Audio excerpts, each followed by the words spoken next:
এরশোলা একসময়ে বর্ধিষ্ণু গ্রাম ছিল, এখন পূর্বের শ্রী নাই।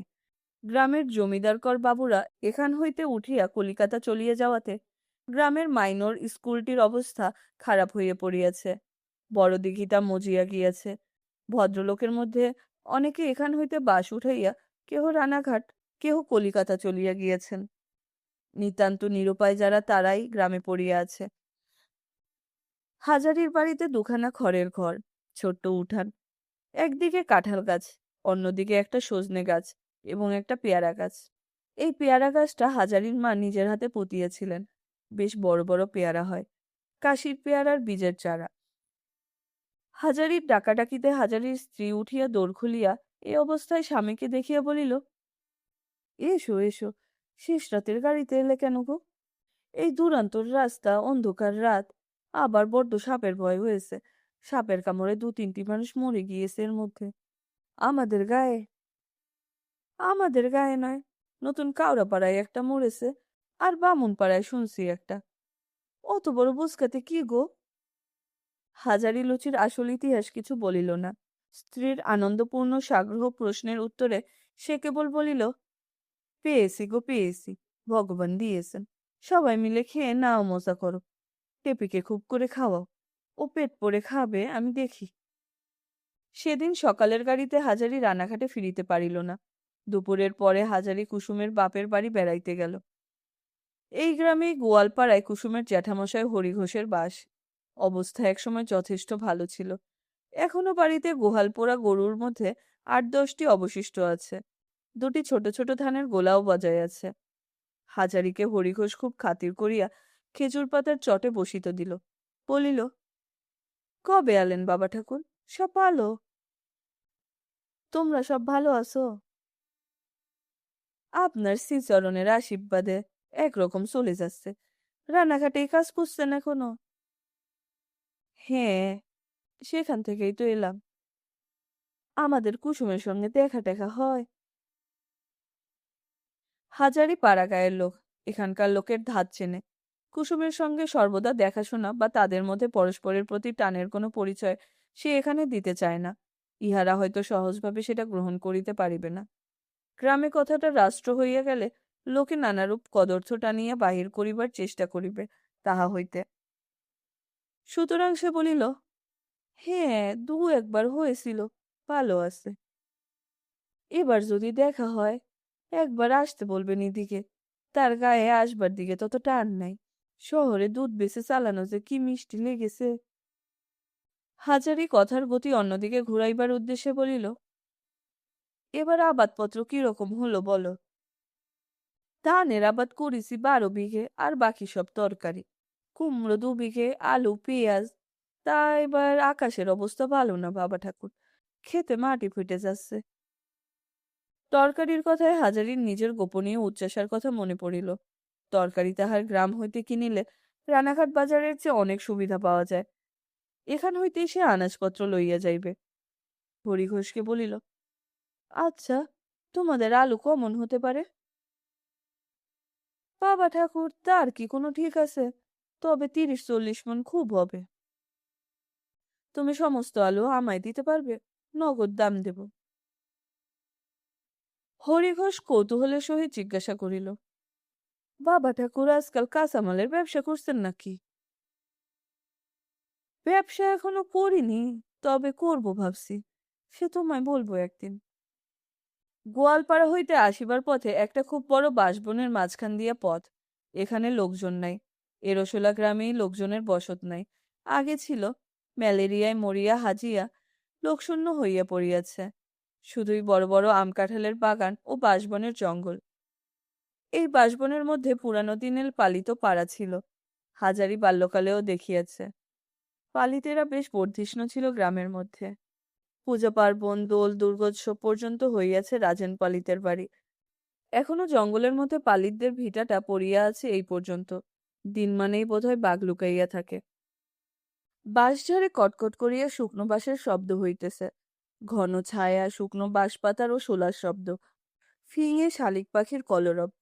হাজারির মনে হইল আজ যেন তার হোটেলের দাসত্ব জীবন হইতে মুক্তির দিন। সে ভীষণ গরম উনুনের সামনে বসিয়া আজ আর তাকে ডেকচিতে ভাত ডাল রান্না করিতে হইবে না। পদ্মঝিয়ের কড়া তাগাদা ও মুরব্বিয়ানা সহ্য করিতে হইবে না। বাসবনের ছায়ায় পূর্ণ শান্তিতে সে যদি ঘন্টার পর ঘন্টা ধরিয়া ঘুমায়, তাহা হইলেও কেহ কিছু বলিতে পারিবে না। এই মুক্তি সে ভালোভাবেই আস্বাদ করিতে চায় বলিয়াই তো হোটেল খুলিবার কথা এত ভাবে। সে যথেষ্ট অভিজ্ঞতা সঞ্চার করিয়াছে। এইবার কিছু টাকা হইলে সে রানাঘাটের বাজারে হোটেল খুলিয়া দিতে পারে। হাজারি সত্যই চিন্তা করিতে আরম্ভ করিল, টাকা কোথায় ধার পাওয়া যাইতে পারে। এক গ্রামের গোসাইরা বড়লোক, কিন্তু তাহারা প্রায় সবাই থাকে কলিকাতায়। এখানে বৃদ্ধ কেশব গোসাই থাকেন বটে, কিন্তু লোকটা ভয়ানক কৃপণ। তিনি কি হাজারির মতো সামান্য লোককে বিনা বন্ধকে বিনা জামিনে টাকা ধার দিবেন? হাজারির জামিন হইবেই বা কে? তাহার অবস্থা অত্যন্তই খারাপ। দুখানা মাত্র চালাঘর, রান্নাঘরখানা গত বর্ষায় পড়িয়া গিয়াছে, পয়সার অভাবে সারানো হয় নাই। উঠানের আমতলায় রান্না হয়। বৃষ্টির দিন এখন ক্রমশ চলিয়া গেল, এখন তত অসুবিধা হয় না।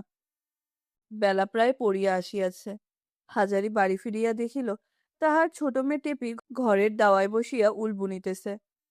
টেপি বাবাকে দেখিয়া বলিল, তোমার জন্য আসন বুনছি বাবা, কাল তুমি যদি থাকো কালকের মধ্যে হয়ে যাবে, তোমার সঙ্গে দিয়ে দেব। হাজারি মনে মনে হাসিল। বেচু চক্কুত্তির হোটেলে সে রঙিন পশমের আসন পাতিয়া খাইতে বসিয়াছে, ছবিটি বেশ বটে। পদ্মজি কি মন্তব্য করিবে তাহা হইল। মেয়েকে বলিল, দেখি কেমন আসন। বাহ, বেশ হচ্ছে তো, কোথায় শিখলি তুই বুনতে? টেপি বলিল, মুখুজ্জেবারের নীলাদি আর অতসীদির কাছে। আমি রোজ যাই দুপুরে, ওরা আমায় গান শেখায়, বোনা শেখায়। ওরা এখনো আছে? হরিচরণ বাবু চলে যাননি এখনো? ওরা নাকি এ মাসটা থাকবে। থাকলে তো আমারই ভালো, আমি কাজটা শিখে নিতে পারি। কি চমৎকার গান গাইতে পারে অতসীদি। আজ শুনবে বাবা? তুই গান শিখলি কিছু? টেপি লাজুক সুরে বলিল, দু একটা, সে কিছু নয়। তুমি অতসীদির গান যদি শোনো, তবে বলবে যে কলের গানের রেকর্ড শুনছি। ওদের বাড়ি খুব বড় কলের গানও আছে, রোজ সন্ধ্যের পর বাজায়। কত রকমের গান আছে, যাবে শুনতে সন্ধ্যের পর। অতসীদি নিজে কল বাজায়, আমিও যাব তোমার সঙ্গে। অতসীদিকে বলবো বাবা এসেছে, ভালো ভালো বেশে গান দেবে। হাজারি বলিল, হ্যাঁ রে, হরিচরণ বাবুর শরীর সেরেছে জানিস? তা তো জানি নে, তবে তিনি বৈঠকখানায় বসে রোজই তো সবার সঙ্গে গল্প করেন। একদিন বৈঠকখানায় কলের গান বাজিয়েছিলেন, কি চমৎকার কীর্তন। সঙ্গীত শিল্পের প্রতি বর্তমানে হাজারির তত আগ্রহ নাই। হাজারির উদ্দেশ্য হরিচরণ বাবুকে বলিয়া কহিয়া অন্তত 100-2 টাকা ধার করা যায় কিনা সেদিকে। হরিচরণ মুখুজ্জে মহাশয় এ গায়ের মধ্যে একমাত্র শিক্ষিত, অবস্থাপন্ন ও সম্ভ্রান্ত লোক। তাহারা এই গ্রামের জমিদার, কিন্তু অনেকদিন হইতেই গ্রাম ছাড়িয়াছেন। প্রকাণ্ড 3 মহলা বাড়ি পড়িয়া আছে। 2-1 জন বৃদ্ধা পিসিমাসি ছাড়া বাড়িতে আর কেউ এতদিন ছিল না। আজ মাস 4-5 হলো হরিচরণ মুখুজ্জের একমাত্র পুত্র কলিকাতায় মারা যায় বসন্ত রোগে। পুত্রের মৃত্যুর পর হইতেই আজ প্রায় 3 মাস হইল হরিচরণ বাবু সপরিবারে দেশের বাটিতে আসিয়া যে কেন বাস করিতেছেন সে খবর হাজারি রাখে না। তবে ইহা জানে যে হরিচরণ বাবু গ্রামের উত্তর মাঠে একটি দিঘি খনন করিবার জন্য জেলা বোর্ডের হাতে অনেকগুলি টাকা দান করিয়াছেন এবং পুত্রের নামে একটি ডিসপেন্সারি করিয়া দিবেন গ্রামে। হরিচরণবাবু কারো বাড়ি চান না, নিজের বৈঠকখানায় বসিয়া আছেন সব সময়। তার 2 মেয়ে ও স্ত্রী এখানেই, তাছাড়া চাকর বাকর ও 2 জন দারোয়ান আছে বাড়িতে। সন্ধ্যার পর সাহসে ভর করিয়া হাজারি হরিচরণবাবুর পৈতৃক আমলের বৈঠকখানার উঠানে গিয়া দাঁড়াইল। বৈঠকখানা বাড়ির সামনে বড় বড় থামওয়ালা সাদা মার্বেল পাথর বাঁধানো বারান্দা। বারান্দার সামনে একটা মাঝারি গোছের কামরা, পাশে একটা ছোট কামরা। পূর্বে নবীনবাবু বলিয়া ইহাদের এক শরিক বড় বৈঠকখানার পাশে পৃথকভাবে নিজের জন্য আরেকটি বৈঠকখানা তৈরি করিয়াছিলেন। তিনি আজ 25 বৎসর হইল নিঃসন্তান অবস্থায় মারা যাওয়াতে উক্ত বৈঠকখানা ঘর বর্তমানে বিচালি রাখিবার জন্য ব্যবহৃত হয়। হাজারি টেপিকে সঙ্গে করিয়া লইয়া গিয়াছিল। টেপি বলিল, বাবা তুমি বসো, আমি অতসীদিকে বলিকে তুমি এসেছো কলের গান শুনতে, এখনই দেবে গান। বৈঠকখানার সামনে হাজারিকে দাঁড় করাইয়া রাখিয়া টেপি পাশের ছোট্ট দরজা দিয়া বাড়ির মধ্যে সরিয়া পড়িল। ঘরের মধ্যে তেলের চৌপায়া লণ্ঠন জ্বলিতেছে। ইহা সাবেকিকালের বন্দোবস্ত এখনো ঠিক বজায় আছে। হাজারি বারান্দায় দাঁড়াইয়া ইতস্তত করিতেছে, ঘরে ঢুকিবে কিনা। এমন সময় ঘরের ভিতর হইতে স্বয়ং হরিচরণবাবু বারান্দায় বাহির হইয়াই সামনে হাজারিকে দেখিয়া বলিলেন, কে? হাজারি বিনীতভাবে হাত জোড় করিয়া মাথা নিচু করিয়া প্রণাম করিয়া বলিল, বাবু, আমি হাজারি। ও, হাজারি, কি মনে করে? এসো এসো। বাইরে দাঁড়িয়ে কেন? ঘরের মধ্যে এসো। মাস দুই তোমায় দেখিনি। তোমার মেয়ে মাঝে মাঝে আসে বটে, না আমার বড় মেয়ে অতসীর সঙ্গে তার বেশ ভাব। হরিচরণবাবুর বয়স ৫৫-৫৬ হইবে। গৌরবর্ণ, লম্বা আর চেহারা, বড় বড় চোখ, গলার স্বর গম্ভীর। তিনি খুব শৌখিন লোক ছিলেন। এখনো এই বয়সেও এবং ছেলে মারা যাওয়া সত্ত্বেও বেশ শৌখিনতা ও সুরুচির পরিচয় আছে তার আটপৌরে পোশাকেও। হাজারি আসলে আসিয়াছে টাকা ধার করিবার কথা বলিতে, কিন্তু বৈঠকখানা ঘরে ঢুকিয়া প্রকাণ্ড বড় সেকেলে প্রমাণ সাইজের আয়নাখানায় নিজের আপাতমস্তক দেখিয়াই তাহার সাহসটুকু উবিয়া গেল। হরিচরণবাবুর নির্দেশ মতো সে একখানা চেয়ারে বসিল। হরিচরণবাবু বলিলেন, চা খাবে হাজারি?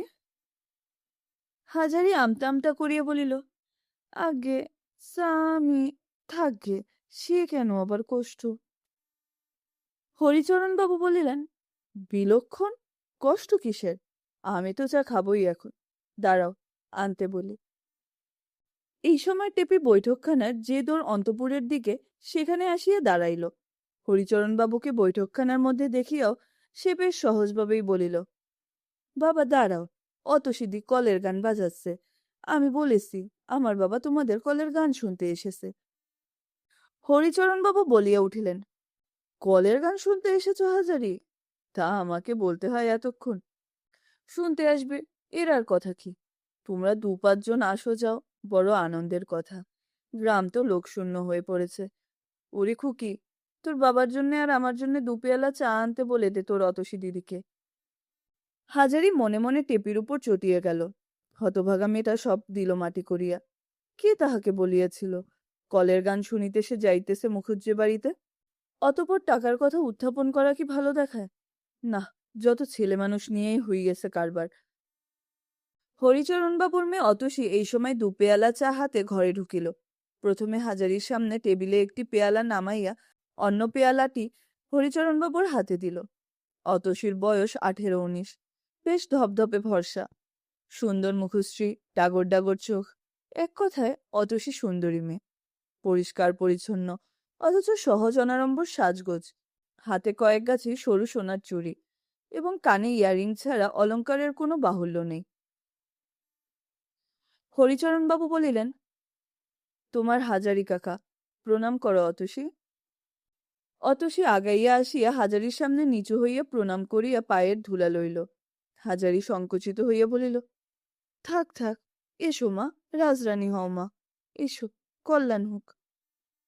অতসীকে হরিচরণবাবু বলিলেন, তোমার হাজারি কাকা গান শুনবেন, গ্রামোফোনটা নিয়ে এসো। অতসীর সঙ্গে টেপি খুব ভাব করিয়াছে। টেপির বাবাকে অতসী এই প্রথম দেখিল।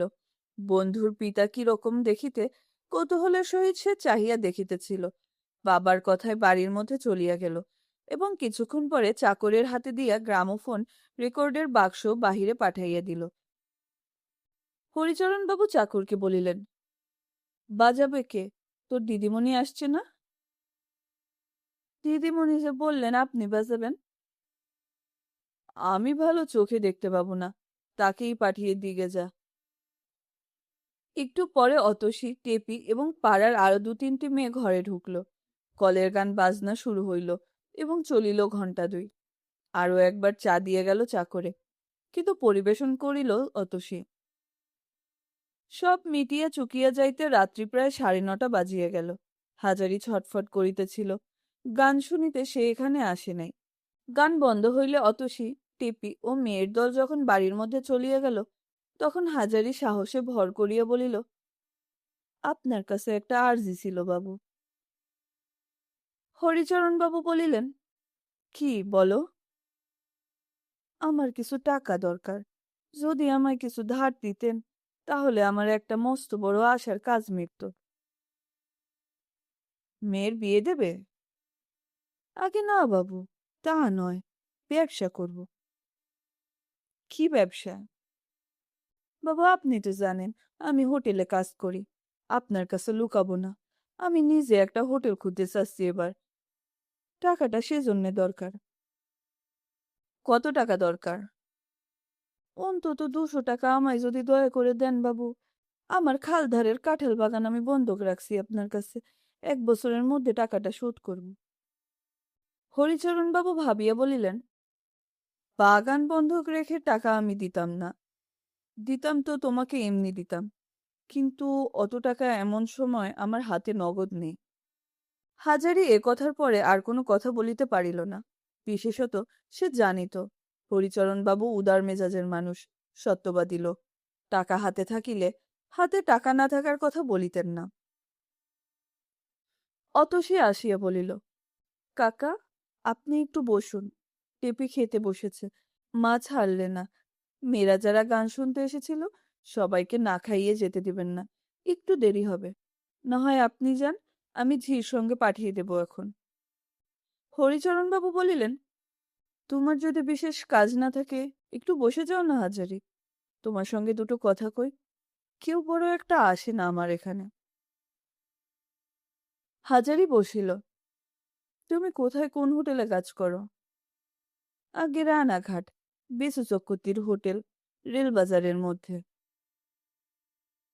কত মাইনে পাও? বাবু, সে আর বলবার কথা নয়। খাওয়া আর 60 টাকা মাসে। তাই ভাবছিলাম পরের তাবে থাকবো না। এদিকে বয়স হলো, এইবার একটা হোটেল খুলে নিজে চালাবো। হোটেল চালাতে পারবে? তা বাবু, আপনার আশীর্বাদে একরকম সবই জানি ও লাইনের। বাজার আর রান্না, হোটেলের দুটো মস্ত কাজ। এ যে শিখেছে, সে হোটেল খুলে লাভ করতে পারে। আমি অনেকদিন থেকে চেষ্টা করেও দুটো কাজ শিখে নিয়েছি। খুদ্দের কি চায় তাও জানি। চাকরি করি রাঁধুনির বটে বাবু, কিন্তু আপনার বাপ মায়ের আশীর্বাদে, আপনার আশীর্বাদে চোখ কান খুলে কাজ করি। বেশ ভালো। উৎসাহ পাইয়া হাজারি তাহার বহুদিনের আশা ও সাধ, একটি আদর্শ হিন্দু হোটেল প্রতিষ্ঠা সম্বন্ধে অনেক কথা বলিল। চূর্ণী নদীর ধারে বসিয়া অবসর মুহূর্তে তাহার সে স্বপ্ন দেখার কথাও গোপন করিল না। তাহার রান্না খাইয়া কলিকাতার বাবুরা কিরকম সুখ্যাতি করিয়াছে, যদুবারুজ্যের হোটেলে তাহাকে ভাঙাইয়া লইবার চেষ্টা কিছুই বাদ দিল না। হরিচরণবাবু বলিলেন, দেখো হাজারি, তোমার কথা শুনে তোমার উপর আমার হিংসে হয়। তোমার বয়স হলে কি হবে? তোমার জীবনে মস্ত বড় আশা রয়েছে, একটা কিছু গড়ে তুলব। এই আশাই মানুষকে বাঁচিয়ে রাখে। আমার ছেলেটা মারা যাওয়ার পর আমার জীবনে যেন সবকিছু ফুরিয়ে গিয়েছে মনে হয়। আর যেন কিছু করবার নেই। করে কি হবে, কার জন্যে করব, এইসব কথা মনে ওঠে। তাছাড়া জীবনে কখনোই কিছু দরকার হয়নি। বাবার সম্পত্তি ছিল যথেষ্ট, নতুন কিছু গড়ে তুলবো এই ইচ্ছে কোনোদিন জাগেনি। তোমার বয়স হলে কি হবে, ওই একটা আশাই তোমায় যুবক করে রেখে দেবে যে। আমার মাথায় এত পাকা চুল ছিল না। খোকা মারা যাওয়ার পরে জীবনের উদ্যম আশা ভরসা যেমন চলে গেল, অমনি মাথার চুলও পেকে উঠল। তবে এখন ইচ্ছে আছে খোকার নামে একটা স্কুল করে দেব। আবার ভাবি, স্কুলে পড়বেই বা কে? আমাদের এই অঞ্চলে তো লোকের বাস নেই। তার চেয়ে হয় একটা ডাক্তারখানা করে দিই। উদ্যমী জীবনের সবটুকু। যার জীবনে আশা নেই, যা কিছু করার ছিল সব হয়ে গেছে, তার জীবন বড় কষ্টকর। যেমন ধরো দাঁড়িয়েছে আমার। খোকা মারা না গেলে আজ আমার ভাবনা, হে হাজারি, ভেবেছিলাম কয়লার খনি ইজারা নেব। কত উৎসাহ ছিল। এখন মনে হয় কার জন্য করব। তাই বলছিলাম, তোমায় দেখে হিংসে হয়। তোমার জীবনে উদ্যম আছে, আশা আছে, আমার তা নেই। আর এই দেখো, এই পাড়াগাঁয়ে একলাটি আছি পড়ে। ভালো লাগে কি? ভালো লাগে না। কখনো থাকিনি, কিন্তু বাইরেও আর হইচইয়ের মধ্যে থাকতে ভালো লাগে না। ওই একটা মেয়ে আছে, কলের গান এনেছে একটা, বাজায়, আমি শুনি। ওর মায়ের জন্য বেছে বেছে ভক্তি আর দেহত্বের গান কিনে দিয়েছি, যদি তা শুনে তার মনটা একটু ভালো থাকে। মেয়ে মানুষ, কষ্টটা লেগেছে তার অনেক বেশি। হাজারে এই দীর্ঘ বক্তৃতার সবটা তেমন বুঝিল না, কেবল বুঝিল পুত্রশোকে বৃদ্ধের মাথা খারাপ হইয়া গিয়াছে। সে সহানুভূতিসূচক দুচার কথা বলিল। বেশি কথা অনেকক্ষণ ধরিয়া গুছাইয়া বলিতে কখনো সে শেখে নাই। তবুও পুত্র শোকাতুর বৃদ্ধের জন্য তাহার সত্যকার দুঃখ হওয়াতে ভাবিয়া ভাবিয়া মনে মনে বানাইয়া কিছু বলিল। হরিচরণবাবু বলিলেন, আর একটু চা খাবে? আজ্ঞে না, চা খাওয়া আমার তেমন অভ্যাস নেই, আপনি খান বাবু। এমন সময় টেপি আসিয়া বলিল, বাবা, যাবে? হাজারি হরিচরণ বাবুর কাছে বিদায় লইয়া মেয়েকে সঙ্গে করিয়া বাহির হইল। জ্যোৎস্না উঠিয়াছে। ঘরেদের বাড়ির উঠানে রাঙা কাঠ কাটিয়াছে। রাঙা কাঠের গন্ধ বাহির হইতেছে। সিধু ভর দেওয়ায় জাল বুনিতেছিল। বলিল, দা ঠাকুর, কোনে ছিলেন এত রাত অব্দি? হাজারি বলিল, বাবুর বাড়ি, বাবু ছাড়েন না কিছুতে। চা খাও, কলের গান শোনো। শেষে তো টেপিকে না খাইয়ে ছাড়লেন না গিন্নিমা। হাজারির বড় ভালো লাগিয়েছিল আজ সন্ধ্যাটা। বড়লোকের বৈঠকখানায় এমনভাবে বসিয়া চা সে কখনো খায় নাই। খাতির করিয়া তাহার সঙ্গে কোনো বড়লোক মনের কথাও কখনো বলে নাই। কলের গান তো আছেই। মেয়েকে বলিল, টেপি, কি খেলি রে? টেপি একটু ভোজন প্রিয়, খাইতে ভালোবাসে, আর গরিবের মেয়ে বলিয়াই অতসীর মা তাহাকে না খাওয়াইয়া ছাড়েন না। বলিল, পরোটা, মাছের ডালনা, সুজি, পটল ভাজা, আলু ভাজা। হাজারের স্ত্রী অনেকক্ষণ রান্না সারিয়া বসিয়া আছে। বলিল, এত রাত্রির পর্যন্ত ছিলে কোথায় সব? পাড়া বেড়ানো শেষ হয় না যে তোমাদের? বসে বসে কেবল ঘুম আসছে। টেপি বলিল, আমি খেয়ে এসেছি মা। অতসী দিদির মা ছাড়লেন না কিছুতে। আমি কিছু খাবো না। হারে, তুই খেয়ে এলি? ও বেলার সেই বাসি লুচি তোর জন্য রয়েছে যে, লুচি খাবি না? অনেকদিন ইহাদের সংসারে এমন সচ্ছলতা হয় নাই যে লুচি ফেলিয়া ছড়াইয়া ছেলেমেয়েরা খাইতে পারে, বলিয়াও সুখ। টেপি বলিল, তুমি খাও মা, আমি খুব খেয়ে এসেছি। সেখানেও পরোটা, সুজি, মাছের ডালনা এইসব খাইয়েছে। আজ দিনটা বেশ কাটলো। না মা, ভালো খাওয়া সকাল থেকে শুরু হয়েছে আর রাত পর্যন্ত চলেছে। আহারাদি শেষ করিয়া হাজারি বাহিরে বসিয়া তামাক খাইতে লাগিল। হরিচরণ বাবুর কথা তাহার অনেকখানি উৎসাহ আজ বাড়িয়া গিয়াছে।